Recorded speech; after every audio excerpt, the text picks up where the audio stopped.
Hi all, പുതിയൊരു വീഡിയോയിലേക്ക് സ്വാഗതം.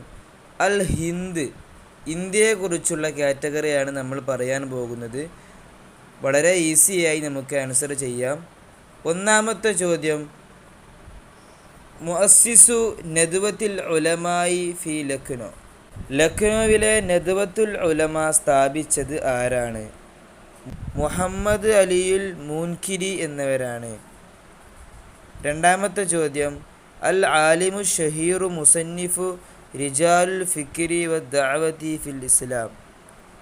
റിജാലുൽ ഫിക്രി വ ദഅവതി ഫിൽ ഇസ്ലാം എന്ന പുരസ്കാരം രചിച്ച പ്രസിദ്ധ പണ്ഡിതൻ ആരാണ്? അബുൽ ഹസൻ അലിയു നദ്വി എന്നിവരാണ്. അവ്വലു റഈസി മുസ്ലിമിൻ ലിൽ ജംഹൂരിയത്തി അൽ ഹിന്ദിയ. ഇന്ത്യൻ റിപ്പബ്ലിക്കിലെ ആദ്യത്തെ മുസ്ലിം രാഷ്ട്രപതി ആരാണ്? ദാക്കിർ ഹുസൈൻ. നാലാമത്തത്, അൽ ആലിമുൽ മുലഖിബ് ബി ഷെയ്ഖുൽ ഹിന്ദ്. ഷെയ്ഖുൽ ഹിന്ദ് എന്ന സ്ഥാനപ്പേര് അറിയപ്പെടുന്ന പണ്ഡിതൻ ആരാണ്? മഹ്മൂദ് ഹസൻ എന്നിവരാണ്.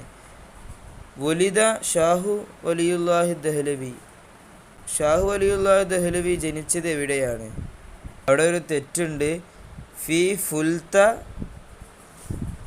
ബദൽഹി, അതായത് ഡൽഹിയിലാണ് എന്താക്കിയത് അവർ ജനിച്ചത്. ആറാമത്തെ ചോദ്യം, അൽ ആലിമു സാഹിബു അബ്ജദുൽ ഉലൂം വസ്സിറാജുൽ വഹാജ് വ മിസ്കുൽ ഖിതാം വ ലൗഉ ഷംസ്. അജ്ദബുൽ ഉലൂം, അസ്സിറാജുൽ വഹാജ്, മിസ്കുൽ ഖിതാം വ ലൗഉ ഷംസ് എന്നീ ഗ്രന്ഥങ്ങളുടെ കർത്താവ് ആരാണ്? സിദ്ദീഖ് ഹസൻ അൽ കനൂജി എന്നിവരാണ്. ഏഴാമത്തെ ക്വസ്റ്റ്യൻ, അവ്വലു വസീരി ലിൽ ഖാനൂനി ഫിൽ ഹിന്ദിൽ മുസ്തഖില്ല.